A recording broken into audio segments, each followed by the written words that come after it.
حضرت مریم علیہ السلام ایک پاک باز اور مقدس خاتون ہیں جن کے نام پر قرآن مجید میں ایک مکمل سورت نازل کی گئی ہے۔ قرآن پاک آپ کی پیدائش، پرورش، کفالت اور حضرت عیسیٰ علیہ السلام کی پیدائش کے واقعات کو تفصیل سے بیان کرتا ہے تاکہ لوگ اللہ تعالیٰ کی محبوب بندی کے بارے میں کوئی شک و شبہ نہ رکھیں۔ حضرت مریم علیہ السلام حضرت داؤد علیہ السلام کی نسل سے تعلق رکھتی ہے۔ آپ کے والد محترم اس دور میں بنی اسرائیل کے امامی نماز تھے اور آپ کی والدہ بھی ایک عبادت گزار اور پرہیزگار خاتون تھی۔ اس دور میں اللہ تعالیٰ نے بنی اسرائیل پر حضرت زکریا علیہ السلام کو مبعوث فرمایا تھا۔ جب حضرت مریم علیہ السلام کی والدہ کے ہاں اولاد نہیں تھی تو انہوں نے اللہ کے نام پر یہ نظر مانی کی کہ اگر انہیں اولاد عطا ہوئی تو وہ اسے بیت المقدس کے لیے وقف کر دے گی۔ اس وقت کے دستور کے مطابق جو لڑکا اللہ تعالیٰ کے لیے وقف کر دیا جاتا وہ نہ تو شادی کرتا اور نہ ہی دنیاوی معاملات میں دلچسپی لیتا، بلکہ وہ صرف عبادت گاہ کی خدمت کرتا اور خود بھی عبادت میں مشغول رہتا۔ حضرت مریم علیہ السلام کی والدہ نے بھی بیٹے کی خواہش کی تھی تاکہ وہ اسے اللہ کی خدمت کے لیے وقف کر سکے، کیونکہ اس وقت صرف لڑکوں کو ہی وقف کرنے کی اجازت تھی، لڑکیوں کے لیے یہ اجازت نہیں تھی۔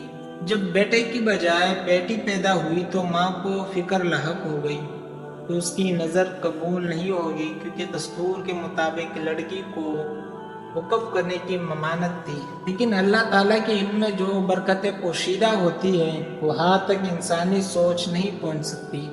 اللہ تعالیٰ نے جس لڑکی کو پیدا فرمایا تھا اس سے دراصل ایک مقدس ماں بنانا مقصود تھا، جس کے ذریعے ایک عظیم اور مبارک بیٹی کی پیدائش ہونی تھی جو پیدائشی نبی تھا۔ حضرت مریم علیہ السلام کی پیدائش کے بعد آپ کی والدہ محترمہ آپ کو بیت المقدس لے گئی تاکہ مجاورین کے سپرد کر کے اپنی نظر پوری کرے۔ وہاں موجود مجاورین نے آپ کی کفالت کے لیے قرآن اندازی کی۔ ہر کوئی یہ چاہتا تھا کہ حضرت مریم کی کفالت اس کے سپرد کی جائے۔ آخر میں فیصلہ ہوا کہ مجاورین وہ قلم جس سے وہ توریت لکھتے تھے پانی میں چھوڑ دیں۔ جس کا قلم پانی کے بہاؤ کے مخالف بہے وہی حضرت مریم کی کفالت کا حقدار ہوگا۔ اس مقابلے میں حضرت زکریا علیہ السلام بھی شامل تھے۔ اللہ تعالیٰ نے حضرت زکریا علیہ السلام کے قلم کو بہاؤ کے خلاف بہایا اور آپ حضرت مریم کی کفالت کے حقدار قرار پائے۔ حضرت مریم علیہ السلام کو اللہ کی مرضی کے مطابق حضرت زکریا علیہ السلام کی کفالت میں دے دیا گیا۔ حضرت زکریا علیہ السلام کی بیوی حضرت مریم علیہ السلام کی خالہ تھی، اس لیے ان سے بڑھ کر ان کی پرورش اور کون کر سکتا تھا۔ حضرت مریم علیہ السلام بیت المقدس میں رہائش پذیر ہو گئی۔ آپ کے لیے ایک مخصوص کمرہ مختص کر دیا گیا جہاں حضرت زکریا علیہ السلام کے علاوہ اور کوئی نہیں جا سکتا تھا۔ آپ دن رات اللہ تعالیٰ کی عبادت میں مشغول رہتی۔ جب بھی حضرت زکریا علیہ السلام آپ کے پاس آتے تو وہ حیران ہو جاتی کیونکہ آپ کے پاس بے موسمی پھل موجود ہوتے۔ حضرت زکریا علیہ السلام نے پوچھا کہ یہ پھل کہاں سے آتے ہیں، کون آپ کو یہ دیتا ہے؟ حضرت مریم علیہ السلام نے اطمینان سے جواب دیا کہ یہ اللہ کی طرف سے ہے۔ جب حضرت مریم علیہ السلام کی عمر 15 سال ہوئی تو ایک دن ایک فرشتہ خوبصورت نوجوان کی شکل میں آپ کے سامنے ظاہر ہوا۔ حضرت مریم علیہ السلام اس غیر متوقع ملاقات سے خوفزدہ ہو گئی اور اس سے کہا کہ وہ وہاں سے چلا جائے۔ فرشتے نے کہا کہ وہ انسان نہیں بلکہ اللہ کی طرف سے بھیجا ہوا فرشتہ ہے، وہ آپ کو ایک پاکیزہ اور مبارک بیٹے کی ولادت کی خوشخبری دینے آیا ہے۔ حضرت مریم علیہ السلام کو یہ بات بہت حیرت انگیز لگی۔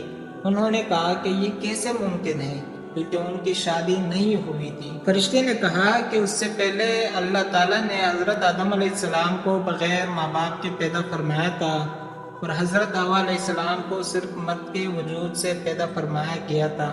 حضرت مریم علیہ السلام جب حاملہ ہوئی تو وہ ایک دور دراز جگہ چلی گئی۔ جب درد شروع ہوا تو آپ نے ایک درخت کا سہارا لیا اور اس کے پیچھے بیٹھ گئی۔ جب حضرت عیسیٰ علیہ السلام پیدا ہوئے تو حضرت مریم علیہ السلام اپنے بیٹے کو لے کر اپنی قوم کے پاس آئی۔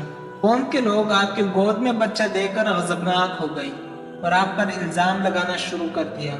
جب حالات بہت تنگ ہو گئے اور سوچنے سمجھنے کی تمام دروازے بند ہو گئے تو حضرت مریم علیہ السلام نے بچے کی طرف اشارہ کیا کہ اس بچے سے بات کرو، تمہارے تمام سوالات کا جواب یہ بچہ دے گا۔